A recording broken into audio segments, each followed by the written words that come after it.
On avait aussi l'objectif de montrer qu'un événement international féminin pouvait au départ être à l'équilibre d'un point de vue économique. On avait une plus-value nette pour le territoire français de plus de 108 millions d'euros.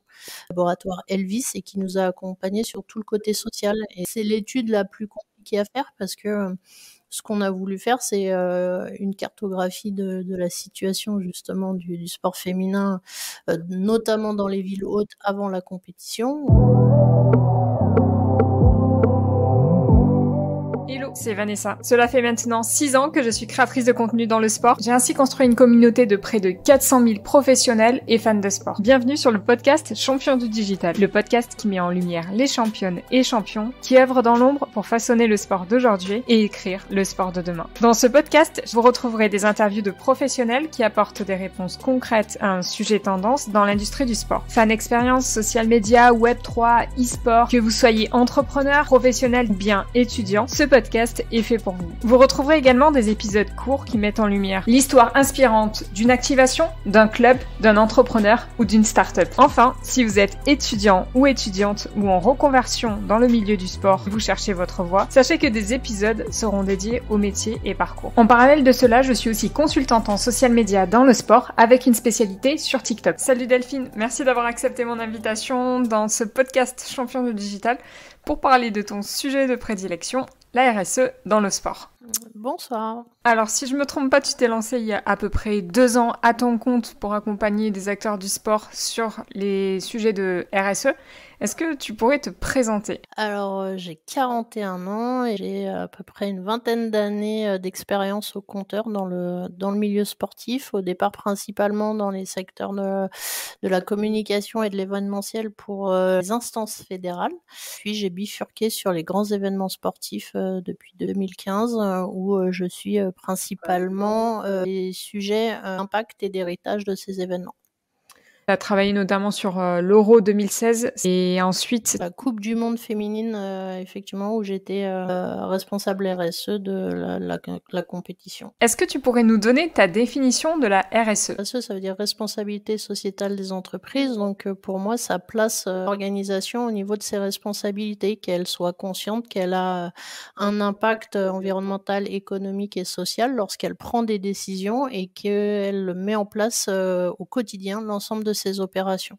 RSE, c'est ça, c'est prendre des décisions, assumer ses responsabilités en connaissance de cause et mettre en place un plan d'action en phase avec aussi les principes du développement durable.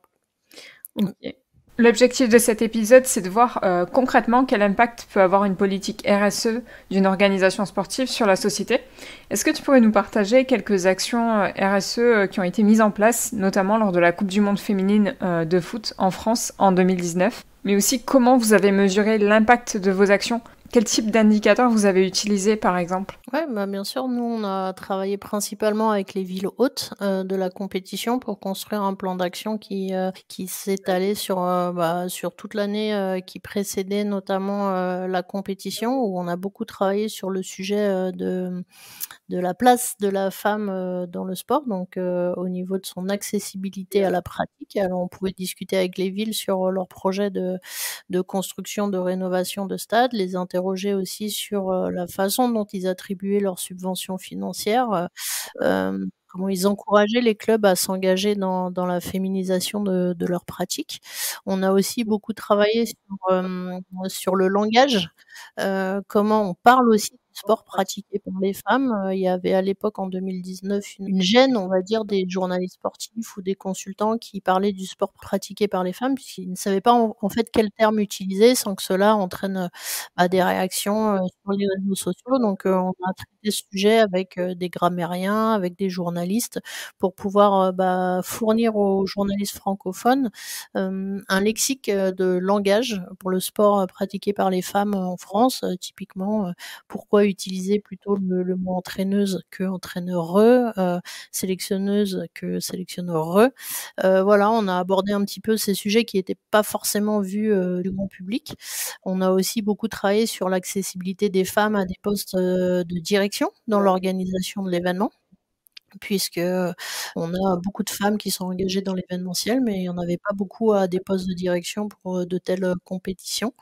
Donc ça, c'était pour le volet social. On a aussi travaillé sur des sujets d'accessibilité pour les personnes en situation de handicap, pour, l'insertion professionnelle des jeunes éloignés de l'emploi, mais après on a aussi beaucoup d'actions sur le volet environnemental, notamment sur la livraison de notre événement dans les stades pour que, on minimise au maximum notre impact environnemental et là-dessus, on a eu beaucoup, beaucoup d'actions sur, les déchets, la seconde vie des produits qu'on avait achetés, la lutte contre le gaspillage, la mobilité douce. Super. Et du coup, ma question suivante, c'est comment en fait vous mesuriez l'impact de ces actions?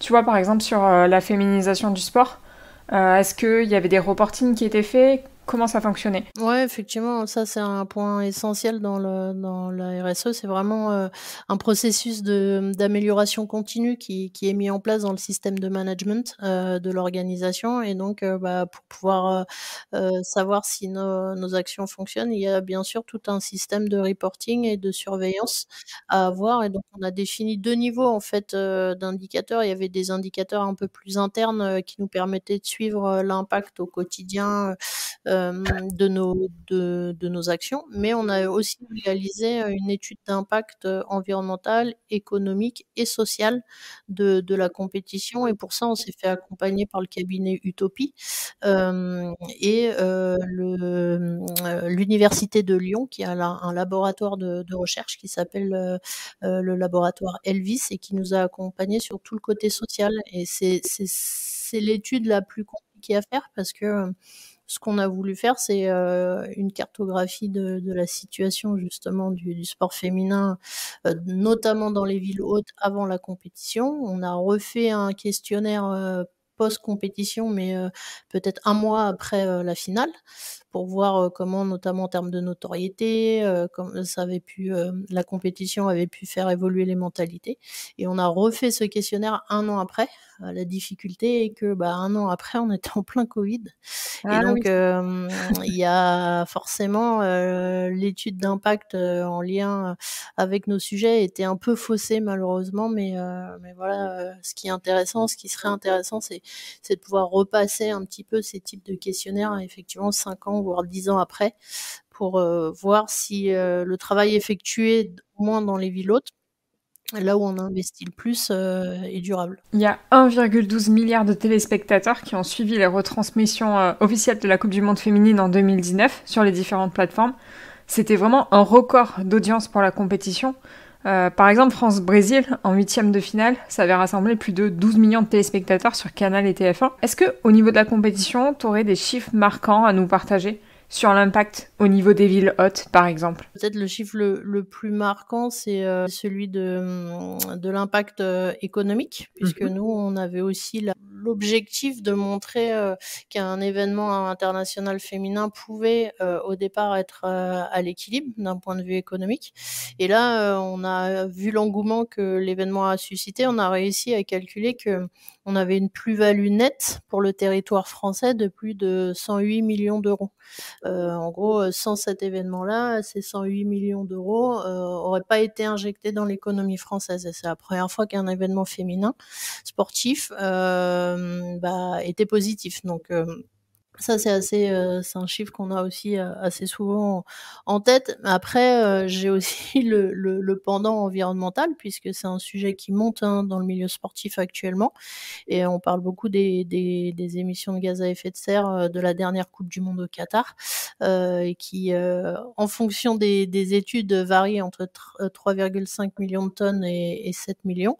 Nous, pour la coupe du monde féminine, on était à 340 000 tonnes. Ouais. Donc, on a impacté, notre environnement, assez fortement et on a aussi, évalué un petit peu les actions qu'on a mis en place pour éviter, que cet impact en fait, explose, aussi. Je me rappelle que sur cette Coupe du Monde féminine en France en 2019, j'avais eu l'occasion de collaborer avec la SNCF, qui était partenaire de la compétition. Et ils collaboraient notamment avec des sélections nationales pour les aider, en fait, les accompagner sur leurs déplacements entre les villes hautes. Mmh. Et je sais qu'il y avait un vrai engagement par rapport à ça. On avait beaucoup travaillé avec la SNCF et on avait essayé au maximum de pousser les équipes à utiliser effectivement le train puisqu'on avait des villes accessibles depuis Paris assez facilement, que ça soit Rennes, Valenciennes, Reims ou Lyon. On était vraiment sur des temps de trajet de 2 heures, 2h20 maximum. Donc tout à fait intéressant pour les équipes, avec un dispositif de sécurité mis en place par la SNCF de qualité, tout en sachant qu'en cas de grève aussi, les trains où les équipes voyageaient étaient prioritaires. Donc je pense qu'il y a beaucoup de choses avec la SNCF, qui a un vrai savoir-faire aussi sur le sujet. Les clubs peuvent discuter vraiment avec la SNCF pour essayer de trouver la meilleure formule pour eux, en fonction de leurs contraintes. Je voulais rebondir sur ce que tu viens de dire concernant les supporters, et notamment concernant le profil du public dans les stades. J'ai eu la chance de couvrir environ 11 matchs de cette Coupe du Monde féminine en France pour créer du contenu en collaboration avec les partenaires de l'équipe de France et de la compétition. Et il y a quelque chose qui m'a quand même surprise, c'était le profil des supporters et cette mobilisation internationale au niveau des supporters qui était quand même énorme. Par exemple, je sais qu'il y avait eu plus de 15 000 supporters des Pays-Bas à Valenciennes pour le match face au Cameroun. Des milliers de fans américains à Paris, plus de 10 000 il me semble, pour le quart de finale entre la France et les États-Unis. Et ce que j'avais remarqué aussi, c'est qu'à Lyon, pour les demi et pour la finale, il y avait énormément de supporters américains, et leur profil, en fait, c'est qu'ils venaient par groupe. C'était pas juste une personne qui se déplaçait ou deux, c'était des groupes de 5, 10, 15 personnes. Ils venaient en famille, entre amis. Est-ce que ça a eu un impact, justement, dans le cadre de tes missions ? Ouais, c'est vrai qu'on était plutôt parti en début d'année 2017 sur des projections avec du public plutôt français, familial. Donc on a construit toute notre politique de billetterie dans ce sens-là, pour permettre aux familles de venir à l'événement. Donc on est peut-être l'une des compétitions mondiales qui avait un niveau de billetterie assez bas, puisque une famille pouvait venir à 4 pour 20 € et voir un match de la Coupe du Monde. Donc on avait beaucoup travaillé sur l'accessibilité économique de l'événement. Et effectivement, on s'est rendu compte au tirage au sort de l'engouement international autour de cette compétition. Il y a eu un vrai tournant en décembre 2018 lorsque le tirage au sort a eu lieu, et on a senti monter en pression en fait l'organisation pour pouvoir accueillir l'ensemble de ces populations, travailler avec les fédérations à l'accueil de leurs ressortissants dans les villes hôtes, qu'on n'avait pas forcément anticipé au préalable. Mais il y a eu sur cette année 2018 et début 2019 un vrai engouement dans tous les pays pour la compétition. Et donc nous, on l'a accompagné. Et tu parlais des Américains, par exemple, on a organisé avec la ville de Lyon presque 10 jours de visite des gros tours opérateurs américains en France, pour qu'ils viennent se rendre compte des possibilités qui leur étaient offertes en cas de qualification de leur équipe en phase finale. Et ce qui a amené à des partenariats un peu insolites sur le territoire. Par exemple, il y a un festival lyonnais qui a lieu début juillet, qui a été privatisé pour la soirée du 4 juillet, pour que les Américains présents à Lyon puissent fêter leur fête nationale, ce qui avait jamais été vu. Mais parce qu'on a pris le temps de travailler avec le territoire et les acteurs locaux des différentes thématiques, on n'a pas travaillé qu'avec le milieu du sport, mais avec l'ensemble des sujets, le tourisme, l'enfance, les espaces verts, l'éducation, tout ce que tu veux.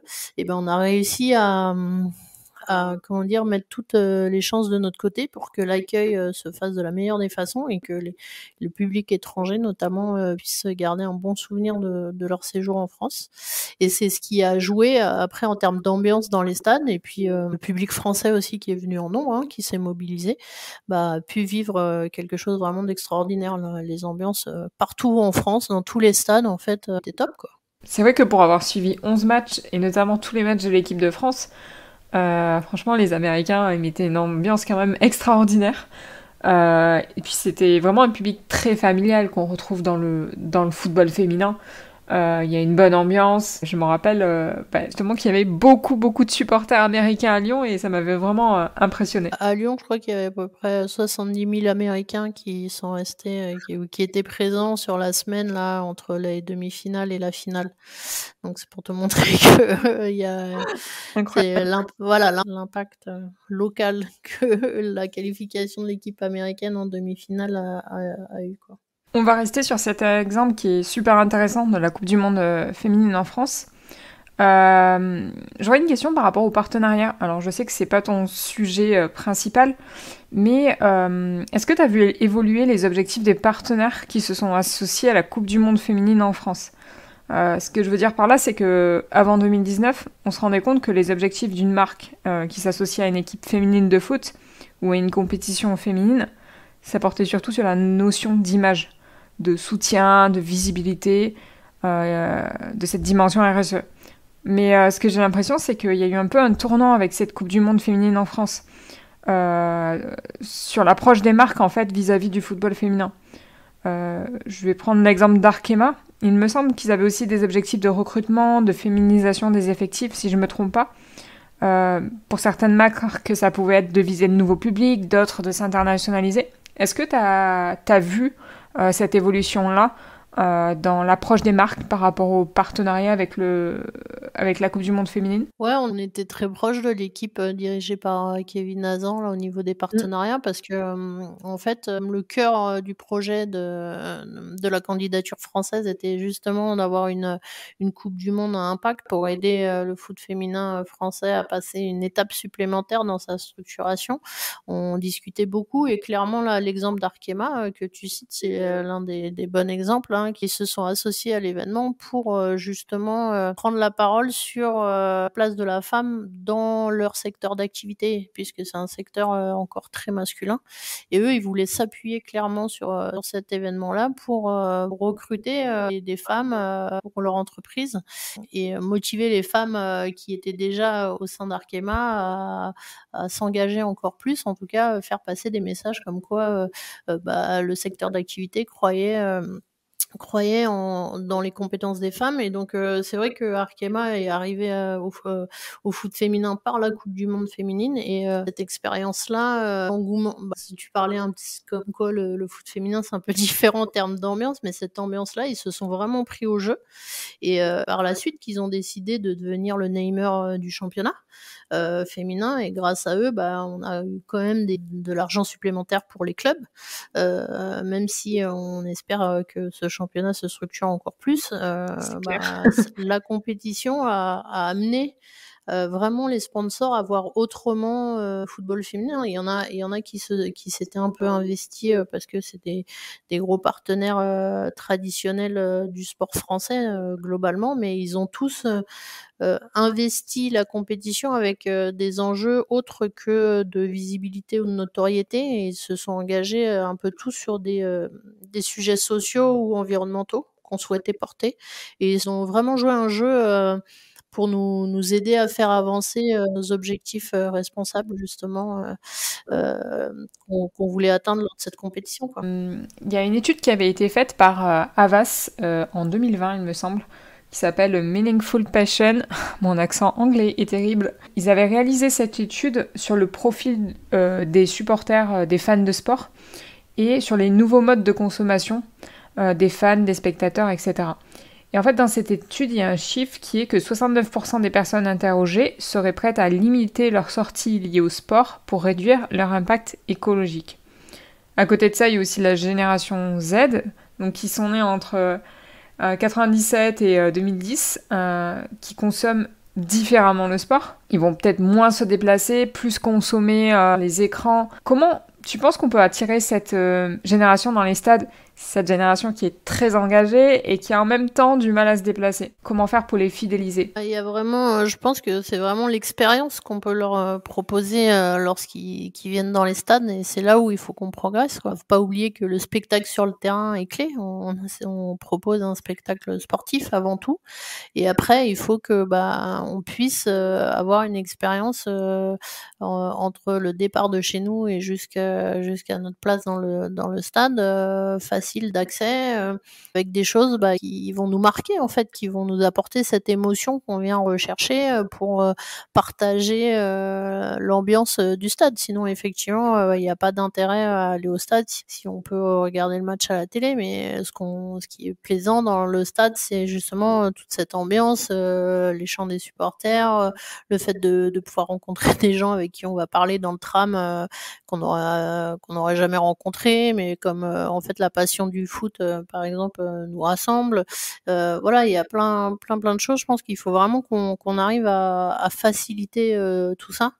Le fait que, dans certaines villes, les stades soient en dehors de la ville, avec peu de transports en commun, forcément ça freine, l'envie d'aller au stade en plein mois de décembre alors qu'il est 21h et qui fait moins 3 à l'extérieur, quoi. Et qui pleut Donc à Bordeaux. ouais, et qu'il pleut, donc je pense qu'il y a vraiment une vraie réflexion, à avoir, globalement pour repenser ça et motiver effectivement les gens à venir. Mais il faut qu'on les accueille dans de bonnes conditions aussi et qu'on leur propose, un spectacle, de qualité. Il faut accepter que parfois, le sport, tel qu'on nous le propose, c'est un produit de consommation aussi et que, du coup, les spectateurs font des choix en fonction de leurs convictions aussi, hein. Tu parlais qu'il y avait près de 70 de personnes prêtes à revoir leur façon de consommer le sport, hein, entre guillemets, c'est un peu ça aussi. Et je pense que ça va un peu s'accentuer, notamment sur, les sujets de gouvernance, hein, on en entend beaucoup parler.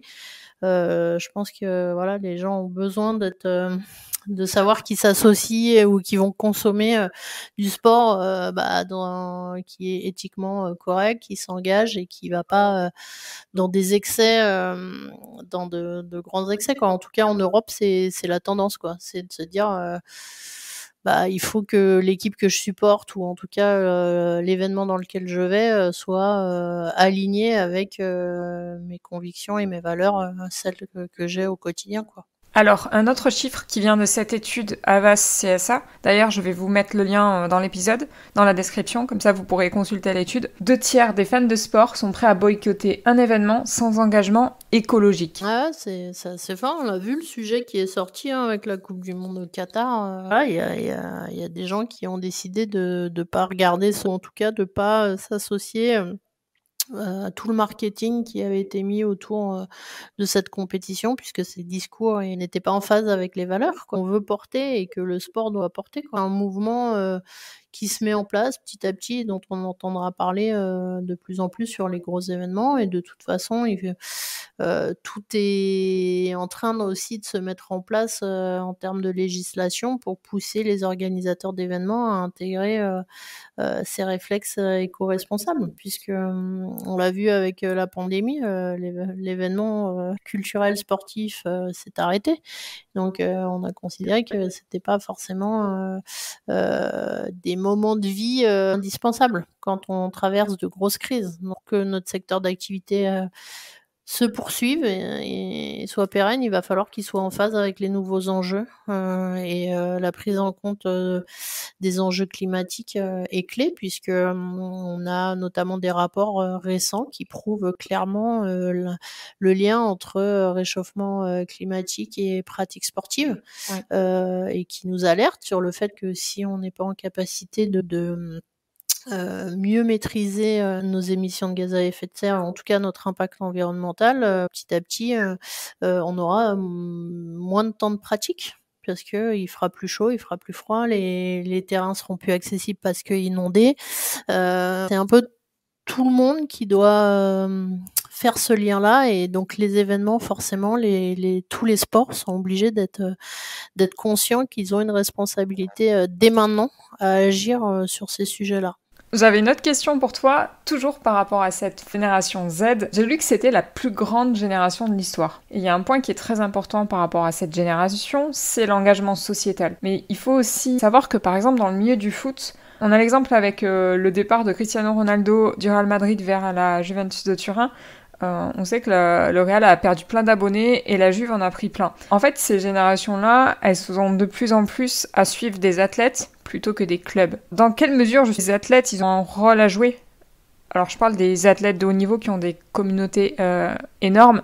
Dans quelle mesure ces athlètes-là ont un rôle à jouer sur cette prise de conscience, tu vois, environnementale, sociétale? Certains d'entre eux ont des communautés tellement énormes qu'ils ont un impact dès qu'ils prennent la parole. Quel est ton regard par rapport à ça?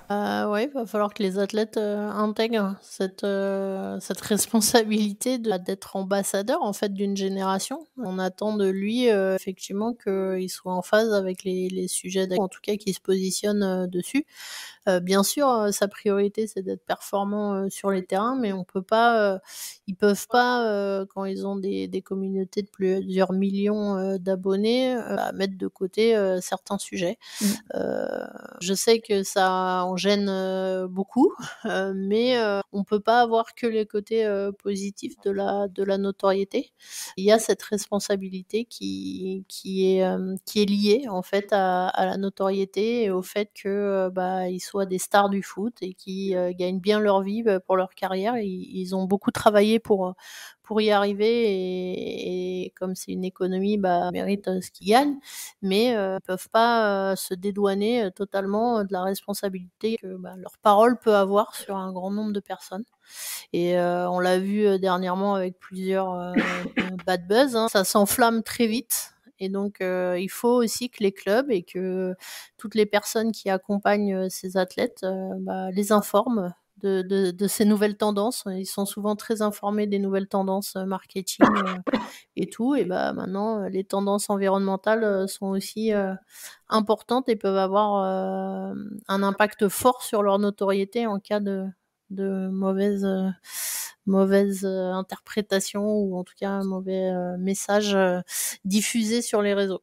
C'est aussi ça, tu l'as très justement dit. C'est peut-être une notion aussi d'accompagnement et d'éducation sur ces sujets. Alors je pense que dans la plupart des clubs, il y a du media training. Mais je pense ça serait peut-être bien qu'il y ait des accompagnements aussi sur ces sujets de quand on est un athlète ou une athlète et qu'on a une communauté, alors peut-être pas des millions d'abonnés, mais comment en fait on peut s'engager sur certains sujets qui nous tiennent à cœur pour faire passer les bons messages, parce que je pense que ça peut aussi parfois faire peur en fait de prendre la parole parce que ça peut être mal interprété ou quoi. Donc peut-être que de la même manière qu'il y a des accompagnements sur du média training pour parler face aux médias, peut-être mettre en place des accompagnements sur l'utilisation des réseaux sociaux pour prendre la parole sur certains sujets et ne pas avoir peur de prendre la parole et voilà, savoir comment bien faire passer son message parce que, comme tu le disais, les athlètes ont aussi un impact en fait. C'est ça, hein, c'est toute la partie un peu, éducation, encadrement de ces jeunes filles et jeunes garçons qui, dans tous les sports, sont, très tôt, mis dans des structures, d'accès au haut niveau où on leur demande de se concentrer uniquement sur, le côté sportif. Mais, ils vivent, dans un contexte bien plus large que le sport, qui évolue très vite. Pour moi, c'est la responsabilité de ces structures, que ça soit les pôles espoirs, les fédérations, les clubs, permettre, à leurs athlètes de s'épanouir et d'être au courant de ces sujets-là, de ces nouveaux enjeux pour se faire sa propre opinion, en fait. Parce que, moi, j'en veux pas à un joueur ou une joueuse qui est en capacité de dire: ce sujet-là, je le comprends pas ou c'est un sujet qui me parle pas, mais par contre sur telle thématique, très précise, c'est un combat que je veux mener ou en tout cas c'est un sujet, où je me sens apte à prendre la parole». Mais on leur demande même pas en fait leur avis, on leur impose beaucoup de choses et c'est aussi ça que je regrette un petit peu dans le sport professionnel, c'est qu'on infantilise un petit peu, tous ces athlètes, sous le prétexte qu'on veut les mettre dans les meilleures conditions pour accéder au haut niveau. On les décharge de plein de choses. Moi, je le vois dans certains sports où à 12 ans, l'enfant est plus capable de faire son sac tout seul et de le porter, mais c'est ses parents qui le font. Il y a aussi, on parlait de responsabilité, mais faut aussi, remettre ces jeunes, filles et garçons au niveau de leurs responsabilités et ils sont tout à fait capables d'avoir une opinion sur le sujet. Je pense que c'est de leur responsabilité, s'ils ont un message à passer, de pouvoir le faire. Voilà, bien sûr, il y a un cadre, il y a souvent un contrat de travail qui délimite certaines prises de parole, mais je pense qu'on peut les accompagner sur leur montée en compétences et en connaissances sur les nouveaux sujets sociétaux, en tout cas. Pour terminer cette conversation, toi, ça fait à peu près 2 ans que tu accompagnes des acteurs du sport sur leur stratégie RSE. Est-ce que tu pourrais nous expliquer comment tu fais justement pour mettre en place une stratégie avec un acteur? Comment tu les accompagnes? Comment ça fonctionne? Souvent, on a une bonne réunion de lancement, de discussion pour justement lui présenter un peu tout ça, tous ces enjeux, mais sortir un peu du contexte sportif pour expliquer déjà pourquoi on est aujourd'hui à parler de développement durable et de RSE dans le sport, et qu'autour de tout ça, il y a tout un contexte plus global qui est en place et qui nous pousse en fait, nous acteurs sportifs aussi à nous préparer à cette transformation nécessaire.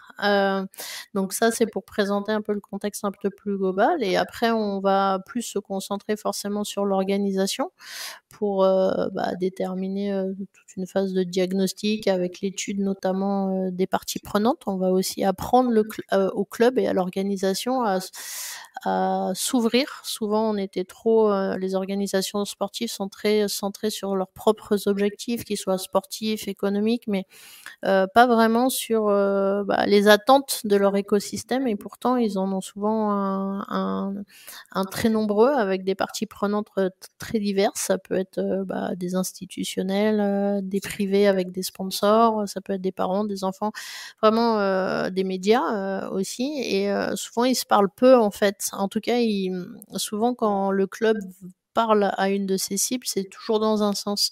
Et nous, ce qu'on va essayer de leur apprendre aussi, c'est à être dans le dialogue, savoir aussi écouter les attentes des autres et comment on intègre ces attentes-là dans sa réflexion pour mettre en place sa stratégie. Et la stratégie RSE, ça s'appuie sur des objectifs à plutôt moyen long terme, et on va en fait définir une trajectoire pour atteindre ces objectifs à 5-10 ans, avec des plans d'action qui sont revus tous les ans dans une dynamique d'amélioration continue, comme je te disais, donc avec tout un système d'indicateurs et qui sont revus chaque année pour adapter le plan d'action qui permet d'aller atteindre les objectifs fixés, que ce soit des objectifs de réduction d'empreinte environnementale, des objectifs de plus d'égalité femmes-hommes dans les staffs, dans l'organisation, une meilleure redistribution des revenus. Voilà, il y a énormément de sujets, c'est très vaste. Et l'idée, c'est que surtout, moi, ce que je veux, c'est que l'organisation, à la fin de l'accompagnement, elle soit à l'aise avec le sujet, que le plan d'action qu'elle a dans les mains, elle soit prête à le mener et à le piloter sans que je sois derrière elle en permanence, que ça lui ressemble, et que du coup, voilà, elle ait plus les freins que souvent on se met en tête, parce qu'on se dit non, mais si je vais sur ce sujet-là, de toute façon je vais me faire allumer. Et ce qui est important, c'est de comprendre les périmètres d'action des uns et des autres et chercher les complémentarités. Comment on va pouvoir collaborer avec par exemple la ville ou l'agglomération pour améliorer le stade, parce que ça reste le propriétaire du stade et nous uniquement les utilisateurs. Mais comment nous, en tant qu'utilisateurs, on peut aider la ville à atteindre ses objectifs? C'est une démarche d'1 an en général, l'accompagnement Ok. de ce type. Super, écoute, c'était super intéressant. Merci beaucoup à toi Delphine d'avoir pris le temps d'échanger sur ce sujet, sur la RSE dans le sport. Comment est-ce qu'on peut te contacter du coup s'il y a des personnes qui veulent échanger avec toi? On peut me contacter par LinkedIn, c'est le plus simple. Je réponds. Je vais mettre le lien vers ton profil LinkedIn directement dans la description de cet épisode. Comme ça, s'il y a des personnes intéressées, vous pourrez ainsi échanger directement avec Delphine. En tout cas, merci beaucoup à toi. J'étais ravie d'échanger avec toi. Et merci à tous de nous avoir écoutés. Merci. N'hésitez pas à m'écrire sur LinkedIn ou sur mon mail qui est dans cette description si vous voulez échanger. Si vous écoutez cet épisode sur Spotify, vous pouvez facilement le partager sur Instagram en story en mentionnant mon compte @champion avec un S du digital et je vous repartagerai. Enfin, si vous avez apprécié cet épisode et vous avez appris quelque chose, sachez que vous pouvez m'aider à faire connaître ce podcast. Le meilleur moyen est de mettre 5 étoiles sur Apple Podcast ou sur Spotify. Ces 5 étoiles permettent à un podcast d'être référencé et de mieux remonter dans les résultats de recherche. Si vous êtes sur Spotify, il vous suffit simplement d'aller tout en haut et de mettre 5 étoiles. Si vous êtes sur Apple Podcast, il vous suffit de retourner sur la page du podcast, de descendre et de mettre 5 étoiles et vous pouvez également mettre un commentaire et me proposer vos idées d'interviews ou de sujets pour les prochains épisodes.